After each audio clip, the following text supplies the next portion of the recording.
परमपिता परमात्मा ने मनुष्य को एक बहुत बड़ी उपलब्धि दी है जो अन्य किसी जीव को नहीं दिया। 84 लाख योनियों में किसी जीव को नहीं मिला है जो मनुष्य को मिला। वो क्या है कि एक जगत अंतः का, एक जगत हमारा अंदर है और एक बाहर है, लेकिन और सभी जीवों को केवल बाहर है, अंदर कोई जीव नहीं होता है, उसकी अंतरात्मा नहीं होती है और ना उसके अंतरात्मा को समझने के लिए, पाने के लिए कोई व्यवस्था है। वहाँ कोई गुरु होता ही नहीं, इसलिए वो जब अंतरात्मा को जो जानता वही बता सकता है। अपने दो भागों को जिसने जानता वही बताएगा। वहाँ कोई गुरु होता ही नहीं, इसलिए अपने अंतःकरण को जाना नहीं, किसी ने नहीं जाना और नहीं जाना इसलिए उसके सभी रिश्ते बहुत कमजोर होते हैं। भोगजोनी है, भोगजोनी में इसलिए बहुत सारी यादें भुला दी जाती है, लेकिन मनुष्य भोगजोनी नहीं है, कर्मजोनी। कर्मजोनी है इसलिए कर्म करने के लिए उसे हृदय दिया गया, अंतःकरण दिया गया। अंतःकरण में सारे भगवान देवता आपको ताक रहे हैं, दिख रहे हैं, इंतजार कर रहे हैं और आप बाहर हैं। बाहर किस लिए है, किस वजह से है? आप बाहर हैं तो समझो कि पशु की तरह जीवन जी रहे हैं, क्योंकि पशु बाहर ही रहता है और जब बाहर रहता है तो वो केवल उसको खाने की याद रहती है, अपने सुरक्षा की याद रहती है, अपने सुख सम्मान की याद रहती है और इसके अलावा कुछ नहीं उसे।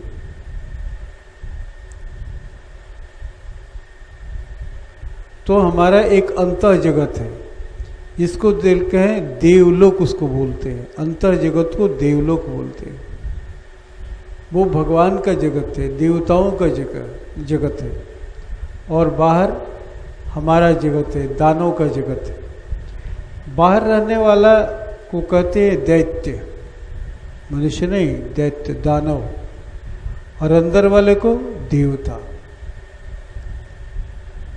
और वही कर्म कर सकता है जो बाहर भीतर दोनों हो, देव और दानव जहाँ दोनों हो वही कर्म होता है।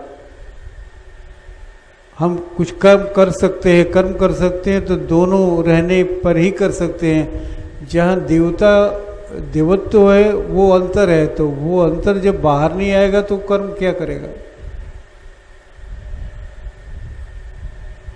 इसलिए सुविधा हम लोग को प्राप्त है कि अपने अंतर में जाना, और अंतर में जैसे हम अपने जाते हैं वैसे ही देवत्व माने ये देवलोक है, हम देवलोक में प्रवेश करते हैं और अंदर में ही ब्रह्मा विष्णु महेश हैं। उन्हें ढूंढने के लिए, उन्हें जागृत करने, उन्हीं की पूजा करने, उनकी आराधना कर ले हमें अंदर में जाना, लेकिन अंदर में हमें जाने नहीं दिया जाता है। क्यों? इतना विचार अंदर में भरा हुआ है, इतना हमने विचार इकट्ठा कर लिया है, दानवी विचार, मानवीय विचार इकट्ठा कर लिया, अनजाने में इतना कर लिया है, वो विचार आपको ठेल देते हैं। जैसे कुआं में आप चाहें कुआं के अंदर घुस करके उसके एकदम पताल में नीचे, एकदम नीचे धरातल में चल जाएं तो नहीं जा पाते हैं। आप भारी भरकम आदमी है, लेकिन आप चाहें कि खूब गोता लगा दें, नीचे चले जाएं तो पानी नीचे से ऊपर ठेल देता है। ठीक वैसे ही हमारे विचार आप अपनी अंदर करेंगे अपने आप को, तो अंदर विचार आपको ठेल देंगे, जाने ही नहीं देंगे। आप समझेंगे कि हम जाएं तो कैसे जाएं, कोई सुराग नहीं है जाने का, कोई जगह नहीं जाने का, कोई रास्ता नहीं जाने का, और फिर जाना आप बंद कर देते हैं क्योंकि सोचते हैं कि ये अंदर जाएंगे कैसे, इसलिए कि विचारों से भरा हुआ है। इसलिए नहीं जा पाते हैं। लेकिन जिनको ब्रह्मा विष्णु महेश की खोज करनी है, जिन इन देवताओं की पूजा करनी है, उन्हें तो जाना ही होगा ना। बगैर अंदर में जाए हुए आप चाहेंगे कि ये काम मंदिर में कर लें, मस्जिद में कर लें, ये कहीं तीर्थ स्थान पर कर लें, बाहर कर लें, कोई मुंडी बना के कर लें, तो ये कभी नहीं होगा, क्योंकि वो तो बाहर में है। बाहर में तो वो होते ही नहीं, आपके अंदर में, आपके अंदर में।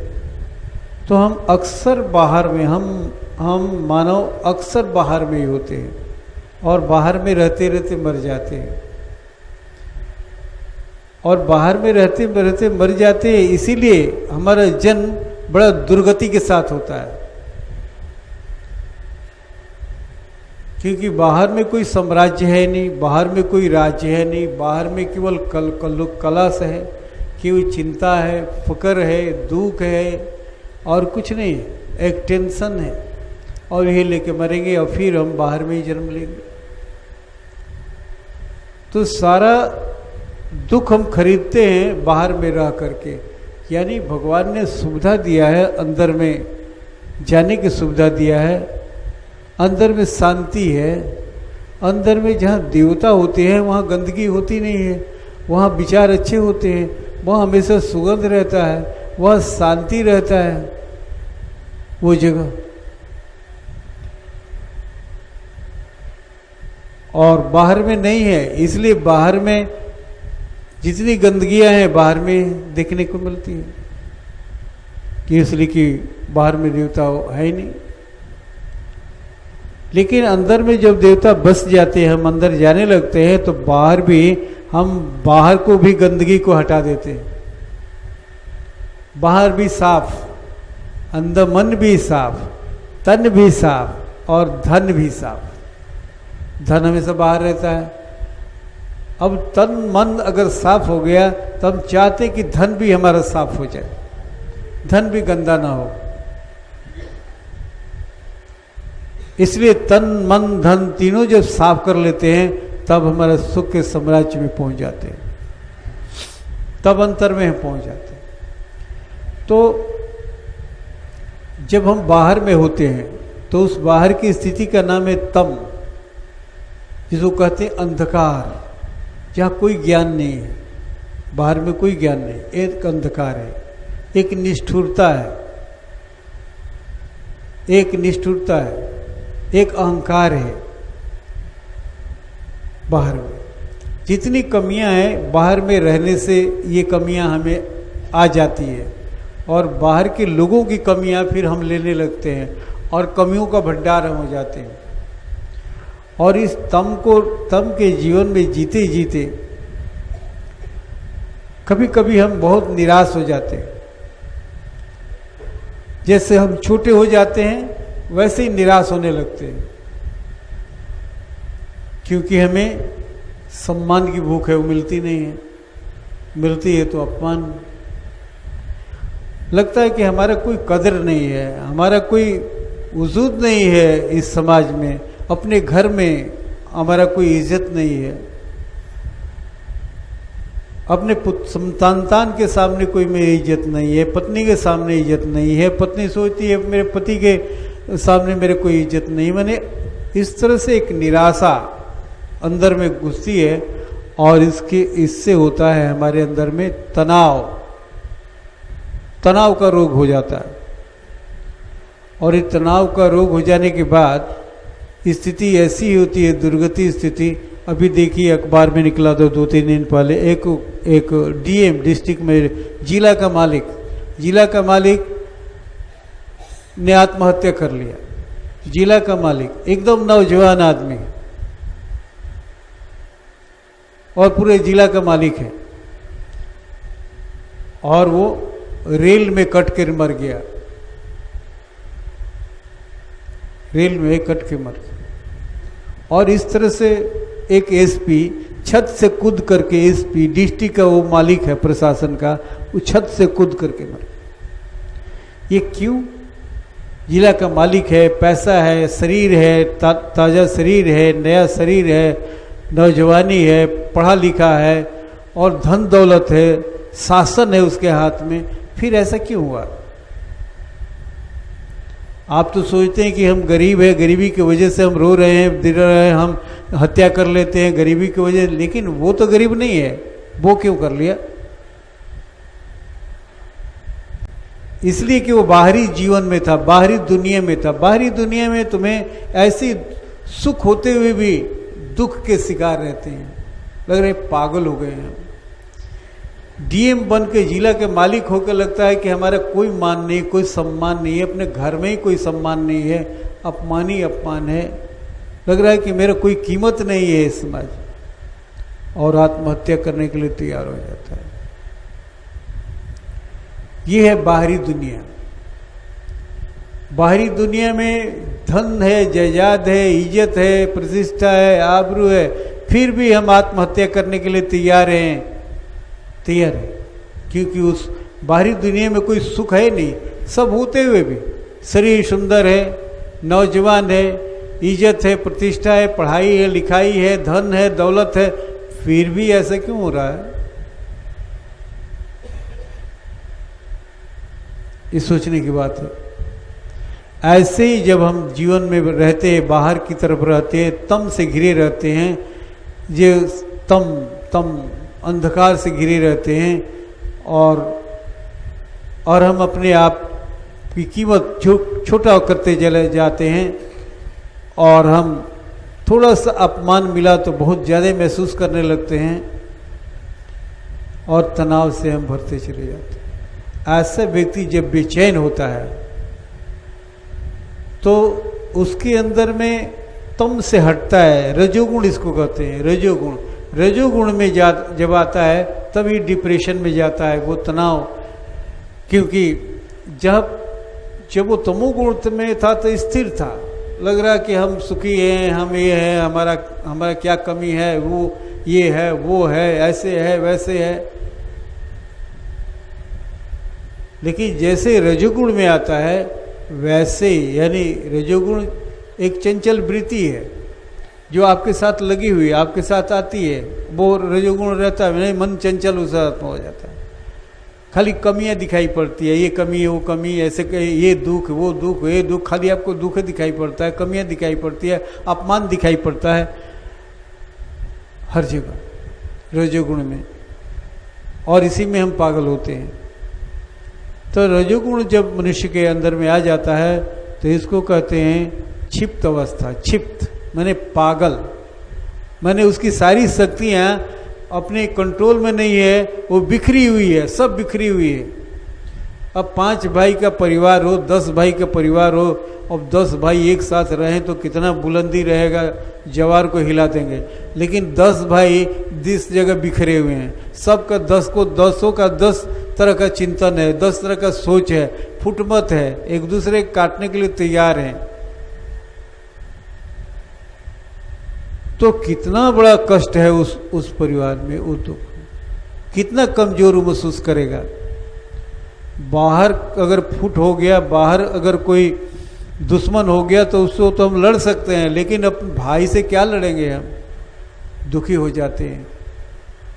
तो ठीक वैसे ही ये जो अवस्था है हमारा, तम के बाद रज आता है, बाहरी दुनिया में हम रहते हैं, इस हालत में हम पागल बनते हैं। यानी अपने को देखते हैं कि सारा जो शक्ति है हमारी बिखरी हुई है, हमारे कंट्रोल में कुछ भी नहीं है, हमारा अपना शरीर कंट्रोल में नहीं है, तो हम अपना परिवार को क्या कंट्रोल करेंगे? परिवार में तो 2-4 लोग हैं, उनको क्या कंट्रोल करेंगे? हमारा अपना शरीर कंट्रोल में नहीं है। हमारा जो जीवन शक्ति है वो 72,000 नस नाड़ियों में घूम रही है, भाग रही है हमारे कंट्रोल में। चाहते हैं कि हम एक जगह ले आए तो मन ठहरता नहीं है, मन इतना चंचल हो गया है, उसको चंचल कर दिया है। ऐसी हालत में हमें तनाव होता है, हमें रोगग्रस्त होते हैं, पागलपन होता है, हम सुखी रहते हुए दुखी दिखाई पड़ता है, कांटा ही कांटा दिखाई पड़ता है, व्यथा ही व्यथा दिखाई पड़ता है, सुख में भी दुखी दिखाई पड़ता है। ऐसी हालत में जब किसी गुरु से भेंट हो जाता है उस व्यक्ति को, कुछ संत महात्मा से भेंट हो जाता है, उस व्याकुलता में कभी संजोग से अगर हो गया, वैसी हालत में वो उसकी शक्तियों को समेटना सिखा देता है। कुछ भी नहीं है, बस इतना ही गलती किए हो कि तुम बाहर हो, अब तुम्हारा अंदर जो खजाना है, दौलत है, तुम्हारा सुख है, सम्मान है, तुम्हारी आत्मा है, तुम्हारी माँ है, तुम्हारे बाप है, तुम्हारे भाई अंदर बैठे हुए, तुम्हारी सहायता करने के लिए बैठे हुए। वो जब दीक्षा दे करके तुम्हें अंदर की तरफ मोड़ देता है, कुछ नहीं करता है, बस अंदर की तरफ मोड़ दिया। अंदर में जाने की तुम्हें कोई क्रिया नहीं मालूम था, कोई रास्ता नहीं मालूम था, इसलिए कभी जा नहीं पाए। और जिन लोगों ने इसे सीखा अंदर में जाने का, क्योंकि भगवान की भक्ति तो अंदर ही होती है, बाहर नहीं होती है। और बाहर अगर कोई बताता है कि भगवान की भक्ति बाहर होती है, तो निसंदेह वो भूल में है, निसंदेह वो अज्ञानी है, निसंदेह वो अपने तो दुख में है ही, दूसरों को भी दुखी बनाए हुए। इसलिए जब गुरु अंदर में जाने के लिए, तुम्हारे अपने अंदर में डूबने के लिए जिस दिन कोई क्रिया बता दिया, उस क्रिया के माध्यम से जैसे अपने अंदर में जाओगे, उसमें एक बहुत परिवर्तन उसी दिन दिखने लगेगा। तुम्हारी सारी शक्तियां अब तुम्हारे कब्जे में आने लगे, अब तुम शांत होने लगे, अब तुम्हारा मन भाग नहीं रहा है, बल्कि मन खो जा रहा है, उसी में डूब जा रहा है, और आराम से बैठे बैठे सो गए। कहते हो कि सो गए थे, सो नहीं थे, जोग निंद्रा में चले गए थे।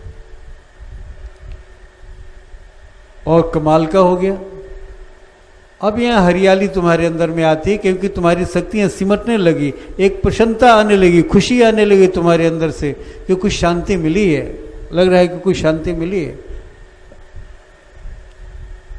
और इस तरह से अभ्यास अगर बढ़ता रहा तो एक दिन तुम्हारे अंदर से क्रंदन शुरू होता है, रुलाई शुरू होती है। रुलाई लग रहा है कि कितना क्या हो गया मेरे अंदर, इतना करुणा जगेगा तुम्हारे अंदर से, इतना आंखों से पानी आने लगेगा, इतना तुम विह्वल हो जाओगे, इतने शांत होने लगोगे। लग रहा है कि किस तरह से भगवान मिल जाते हैं, कब मिल जाएंगे, कैसे मिल जाएंगे, क्या करूं, किसके पास जाऊं, कौन संत की है, कौन गुरु की है, क्या कुर्बानी कर दो, सब छोड़ दें। तुम्हारे अंदर में ऐसा ये है, इस अवस्था का नाम है विक्षिप्त अवस्था। विक्षिप्त माने जो बिखरा हुआ था, तुम्हारी जो शक्तियां सारी बिखरी हुई थी, वो अब इकट्ठी होने लगी। अब इकट्ठी होने से इतना मुलायम हो गया तुम्हारा हृदय, अब हृदय रोने लगा, हृदय में एक प्यार जग गया, हृदय में एक सुगंध पैदा हो गया, और अंदर का तुम्हारे स्वाद मिलने लगा, अंदर का स्वाद, वो स्वाद तुम्हें विह्वल कर दे रहा है। रोने का कारण भी नहीं बता रहा है कि क्यों, अरे थोड़ी सी याद उनकी आई और हम रो पड़े।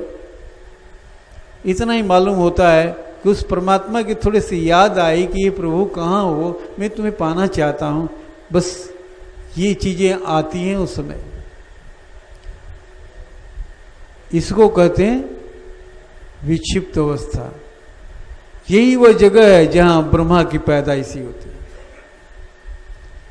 जिस ब्रह्मा की बात मैं कर रहा हूं, यहीं से पैदाइशी होती है, ये सत्वगुण है।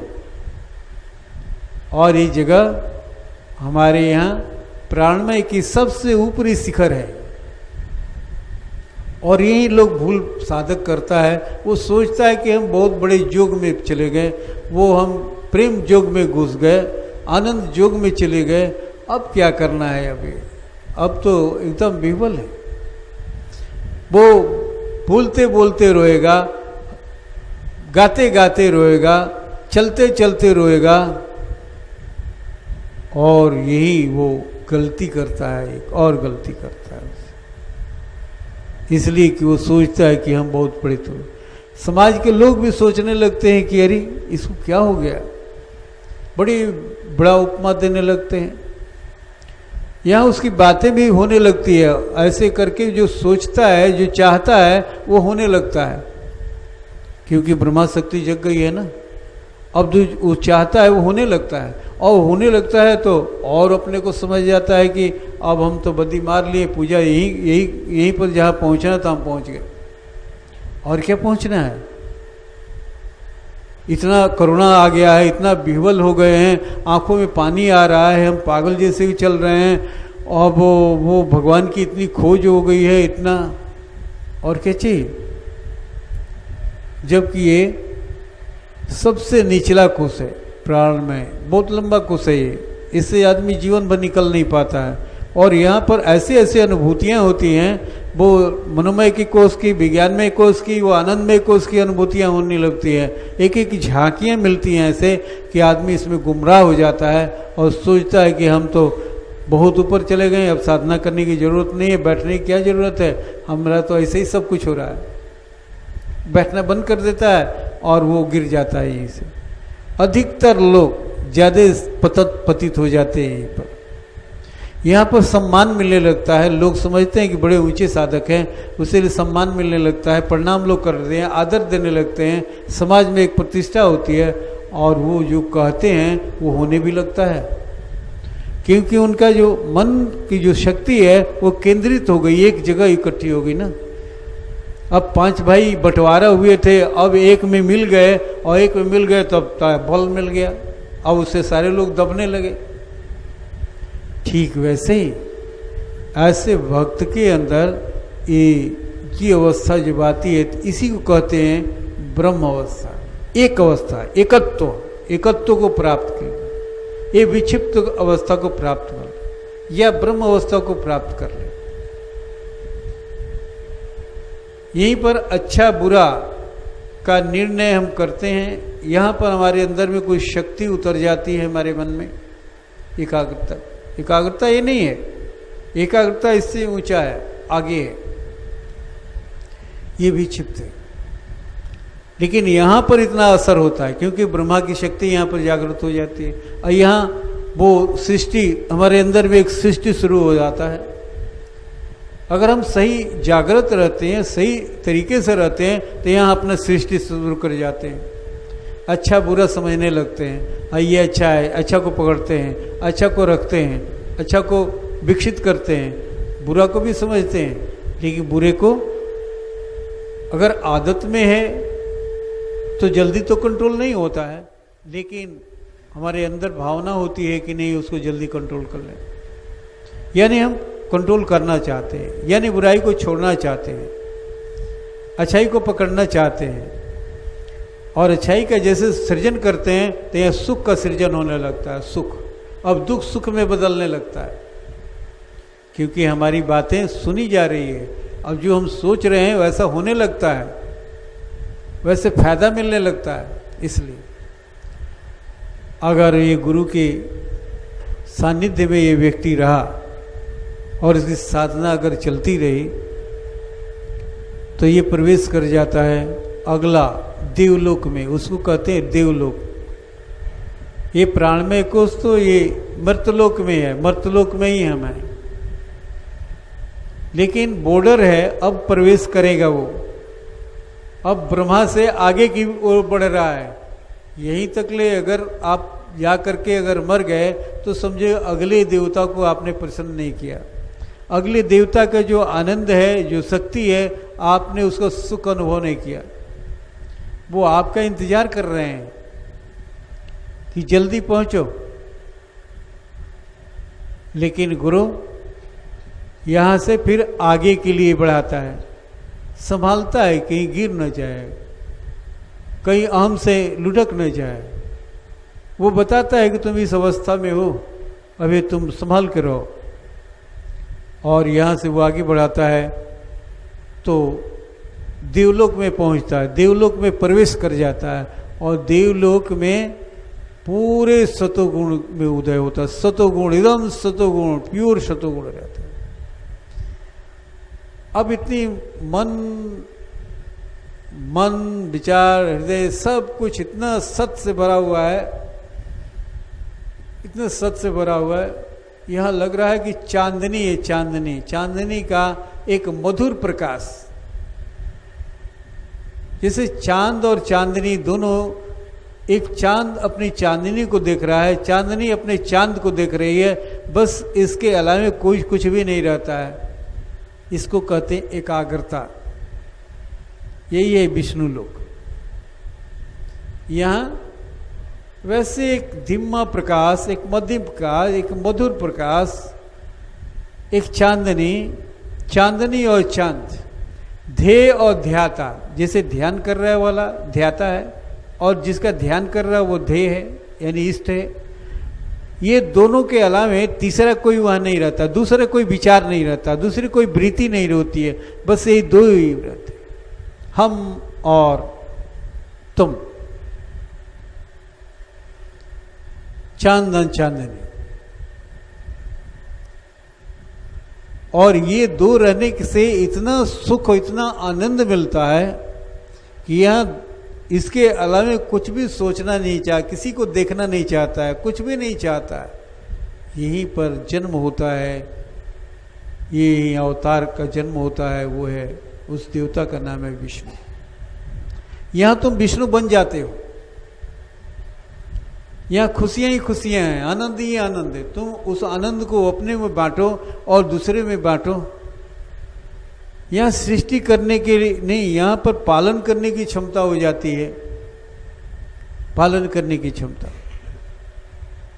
कहते हैं भगवान की जो मेरा अनन्य भक्ति करता है उसके योगक्षेम को हम बहन करते हैं। योगक्षेम क्या है? ये बहन करने की बात कहते हैं। योगक्षेम है कि जो तुम्हारे पास है उसको मैं लूटने नहीं दूंगा, किसी को कोई लूट नहीं लेगा। और जो तुम्हारे पास नहीं है, जिसकी आवश्यकता है, उसको मैं दूंगा, उसकी तुम्हें पूर्ति करूंगा, जो जिसकी जरूरत है। यह है योगक्षेम, जो अनन्य भक्ति में रखो। ये उनका एक दृढ़ संकल्प है, एक शर्त उन्होंने, एक कंडीशन लगाया है हमारे साथ, हम भक्तों के साथ। इसलिए हमारी भक्ति अब यहाँ बढ़ती जाती है। यहाँ आनंद का बेशुमार आनंद है ये विष्णु लोक में। हर व्यक्ति को पालन कर सकता है, हर व्यक्ति को पोषण किया जा सकता है इस शक्ति से। और अपना तो पोषण हो ही रहा है, क्योंकि लक्ष्मी पैर तो खड़ी है, पैर तो बैठी हुई है, पैर दबा रही है लक्ष्मी जी। अब उसको क्या कमी है? लक्ष्मी जहाँ वहाँ सेवा में है, विष्णु जी के सेवा में लक्ष्मी है, तो वहाँ क्या कमी है? ठीक वैसे ही ऐसे साधक को लक्ष्मी सेवा करने लगती है और वो विष्णु बन जाता है।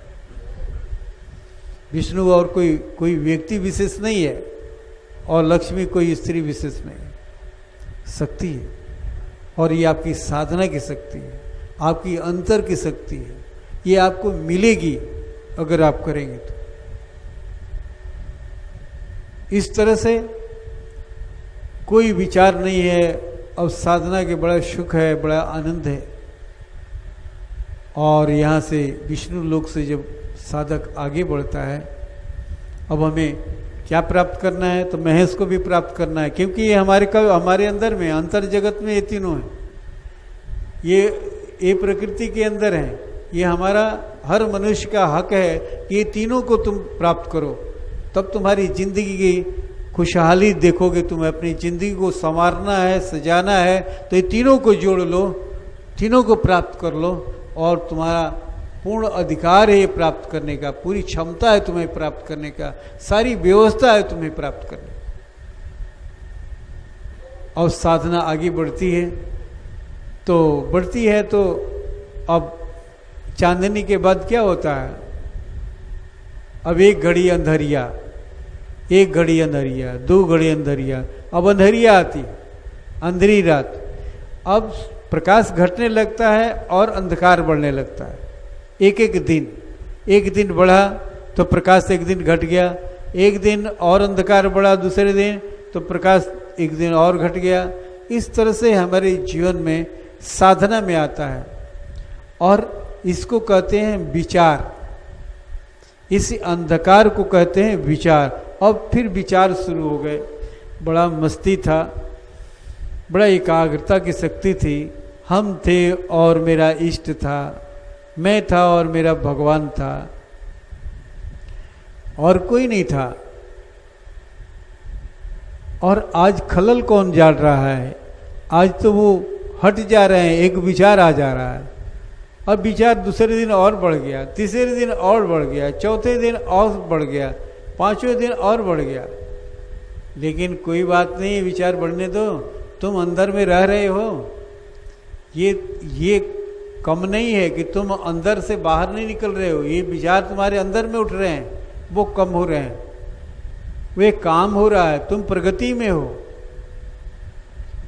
तुम प्रगति में हो। लेकिन हम ऐसा सोचते हैं, साधक जो गुरु विहीन होता है, गुरु से दूर रहता है, वो कभी भी इस राज को नहीं समझ पाता है, कभी नहीं समझ पाता। और वो सोचता है कि पहले तो ध्यान बहुत अच्छा था, इतना आनंद आता था, अब ध्यान अच्छा नहीं होता है, अब विचार आ जा रहा है, ये विचार आ रहा है, वो विचार आ रहा है, और धीरे धीरे लगता है कि हम गिर गए। लग रहा है कि अब शर्म लग रहा है कहने में कि कैसे कहेंगे कि अब हमको विचार चंचल हो गया है, मन नहीं लग रहा है, अब उतना ध्यान नहीं हो रहा है, अब कहने में लाज लगती है, इसलिए कैसे कहें। एक दिन तो हम इस जगह पर थे और आज कह दे कि हम एकदम लूट गए तो ये प्रश्न चिन्ह उठ जाएगा। इसलिए अपनी वो पगड़ी बांधे रहता है पुराने ख्यालों को कि हम यहाँ पर हैं, और भाव उसका कम होने लगता है। उसके अंदर में भाव जो है घटने लगता है, कम होने लगता है। और जैसे भाव कम होने लगता है तो निसंदेह जब भाव कम होगा तब तो नीचे तुम गिरोगे, और भाव कम होगा तो लापरवाह हो जाओगे। अब तुम्हारे अंदर में प्रियता घटने लगी, तुम्हारे अंदर में श्रद्धा कम होने लगी, अब तुम नीचे उतरने लगे। अब कभी करते हो, कभी नहीं भी करते हो, छोड़ भी देते हो, इसलिए कि ये लग रहा है कि हमसे सिद्ध नहीं होगा, लग रहा है कि हम प्राप्त कर लिए, अब क्या पहुंच गए, और देखते हैं कि फिर वही विचारों के घेरे में आ गए जैसे पहले थे। लेकिन सच्चाई यही है कि अंधेरिया, रोज अंधेरिया आ रही है, हम प्रगति में हैं, हम प्रगति में हैं। बस काम कम है, कमी है तो गुरु की कमी है। गुरु की कमी की वजह से तुम उस सत्य को नहीं समझ पा रहे हो।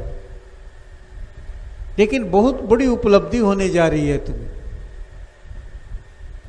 इतना के बाद भी तुम अपने आप को देखो कि तुम्हें ध्यान नहीं लग रहा है, तुम्हारे विचार आ रहे हैं, लेकिन उठने का मन भी तो नहीं कर रहा है। लग रहा है कि हम ध्यान में ही बैठे हुए हैं, उठने का मन नहीं कर रहा है। लेकिन विचार को देखते हुए लग रहा है कि हमारी पूजा तो हो नहीं रही है, उठ जाना ही अच्छा है, लेकिन उठने का मन भी नहीं कर रहा है। कौन ऐसी चीज है कि तुम्हें अंतर से अभी छोड़ नहीं रही है, अंतर से पकड़ी हुई है? इसको नहीं समझ पाते हैं और अच्छे लोग लुढ़क जाते हैं यहाँ पर। इसी को कहते हैं स्वप्न समाधि। उसको कहते हैं पहले जहाँ विष्णु के पैदाइश हुआ उसको जागृत समाधि कहते हैं। जगा हुआ व्यक्ति, जगा हुआ होश में है और वो देख रहा है अपने इष्ट को, अपने प्रभु को, अपने इष्ट को देख रहा है, चांद चांदनी को देख रही है, हाँ वो देख रहे हैं, और दूसरा कुछ भी नहीं दिख रहा है। बड़ा आनंद था। वो है विष्णु का वहाँ जन्म होता है।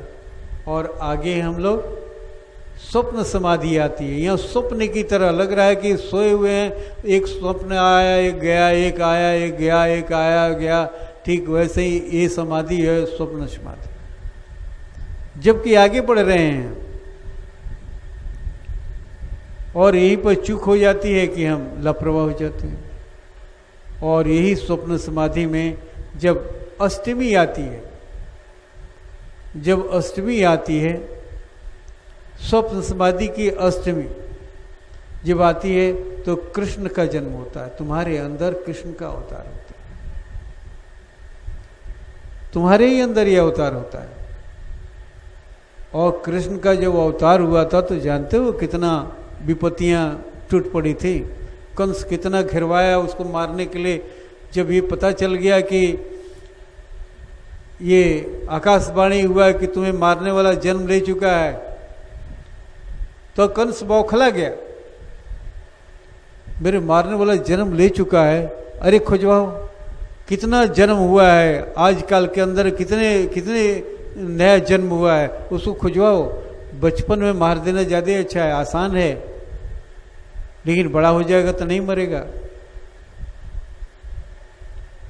इसका मतलब ये है कि उस समय ये जन्म जो होता है कृष्ण का, तुम्हारे अंदर में जन्म होता है, एक बड़ी हस्ती का जन्म होता है।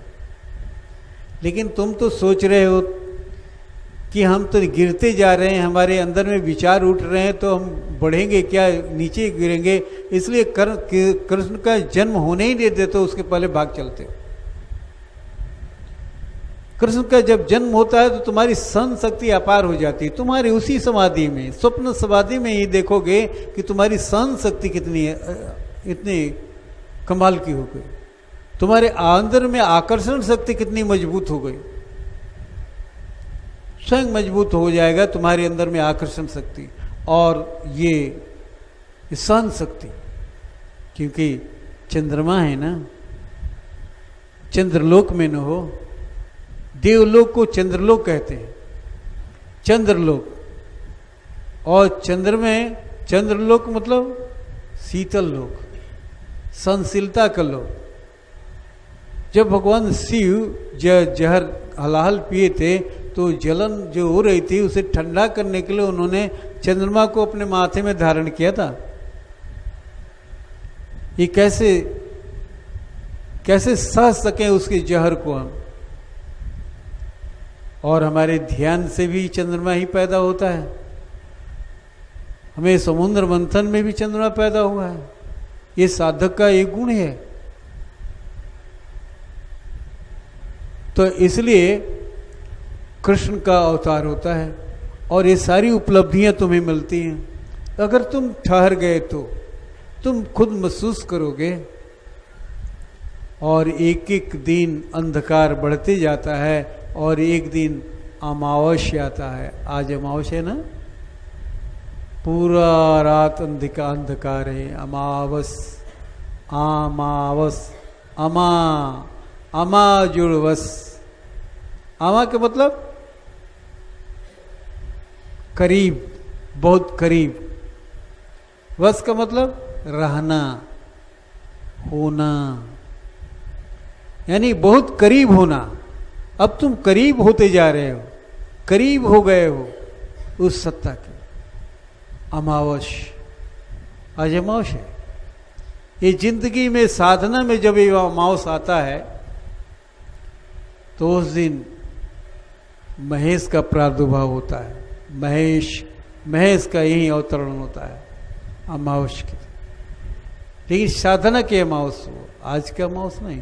ठीक हो बहु ऐसे ही हमारी साधना की अमावस, हमारे समाधि की अमावस, स्वप्न समाधि की अमावस। क्योंकि स्वप्न एक दिन अमावस में प्रवेश करेगा ना। स्वप्न समाधि एक एक दिन का जो बीत रहा है एक दिन अमावस बनेगा। यानी अमावस मतलब करीब हो जाना, करीब हो जाना, बहुत करीब होना, करीब रहना, करीब रहना, अपने लक्ष्य के करीब हो रहे हो। और इस अमावस को महेश का प्रादुर्भाव होता है। और फिर इसके बाद अमावस के बाद फिर अब देखो जिंदगी में एक सुंदर अवसर मिलता है। वो एक घड़ी अंजोरिया, अब एक एक दिन अंजोरिया आती है, उजाला एक एक दिन, एक एक रात उजाला, और एक एक दिन अंधेरा उधर बढ़ता है। उजाला घुसते जाता है, अंधेरा कम होते जाता है, घुसते जाता है, अंधेरा कम हो जाता है। ये साधना की ये अवस्था, ये जगह त्रेता है। ये है द्वापर। अभी तकले द्वापर में हम लोग थे। विष्णु द्वापर में पैदा हुए, कृष्ण द्वापर में पैदा हुए और महेश भी द्वापर में पैदा हुए। एक एक दिन जिंदगी का यानी समाधि का, एक एक दिन साधना का हमारा जैसे जैसे आगे बढ़ते जाता है, हम अमावस से अब फिर पूर्णिमा की तरफ चल रहे हैं। और पहला दिन जो होता है वही त्रेता युग है, त्रेता युग, जहाँ तीन घड़ी प्रकाश है, 3 भाग प्रकाश है और 1 ही भाग अंधकार है। बस कितना सुहाना जीवन होगा उस समय का, सोच सकते हो कल्पना करके। और साधना किस क्षेत्र में हम घुसते हैं तो समझो कि त्रेता। अब एक से एक अवतरण हमारे अंदर शुरू हो जाते हैं। यहां पर मत्स्य अवतरण शुरू हो जाता है। मत्स्य अवतरण 24 अवतार हुए भगवान के, और 24 अवतार आपके अंदर में होते हैं, एक साधक के अंदर में उतरता है 24 अवतार। ऐसा नहीं कि कोई अवतार अलग अलग जन्म लेके अलग अलग आपका इंतजार कर रहे हैं, नहीं, आपके अंदर में इंतजार कर रहे हैं वो। बस आप आगे बढ़िए और वो आपको मिलते जाएंगे, और उनका गुण आपके अंदर में उतरता जाएगा, वो शक्ति आपके अंदर में उतरती जाएगी, और शक्ति का इस्तेमाल की करके सुखी होते चले जाए। तो एक एक घड़ी में एक एक अवतार होता है, और वो मत्स्य अवतार होता है हमारे, कच्छप अवतार होता है, शुक्र अवतार होता है हमारे, जिसको कहते हैं बराह अवतार। बराह अवतार, बराह अवतार, यही तीसरे दिन बराह अवतार होता है। ये तीज का दिन, जिस दिन तीज होता है उस दिन बराह अवतार होता है। आपका तीज है जिस दिन आप कहते हैं वो उस दिन। लेकिन साधना में, साधना की इस अवस्था में, साधना की जो तीज आती है, साधना की जो तृतीया आती है, उस दिन बराह अवतार। इस तरह से शक्तियां बढ़ती जाती है। अवतार का मतलब शक्तियों का बढ़ना हमारे अंदर, एक ही साधक के अंदर में शक्तियां बढ़ती जाती हैं। इस तरह से जैसे नवमी आता है, और नवमी के दिन भगवान राम का अवतार होता है, रामा अवतार हो जाता है नवमी के दिन। और इस तरह से नवमी के दिन उसके बाद पूर्णवासी में जाकर हम प्रवेश कर जाते हैं सतयुग में। और यही 4 युग तो है।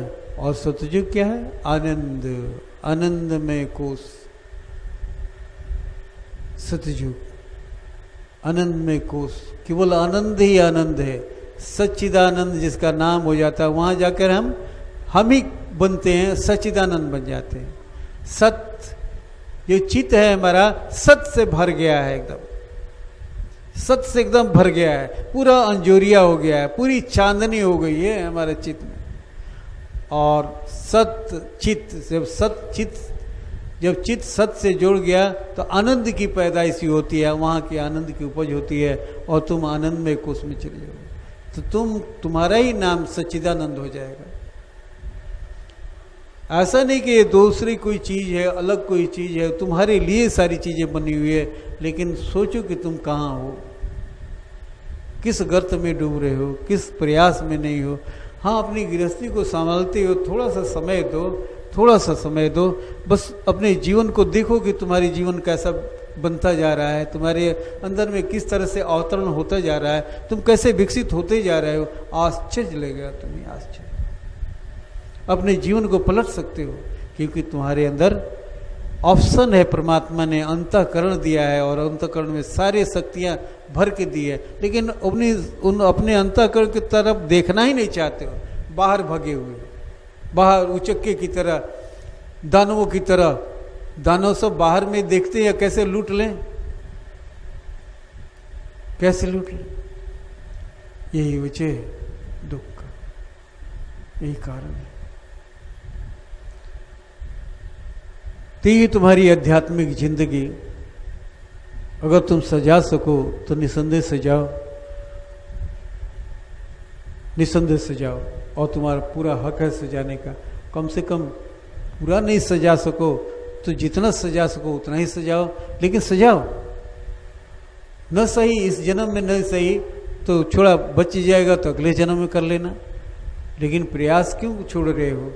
क्यों अपनी जिंदगी को बाहर केवल सड़ा रहे हो, क्यों बाहर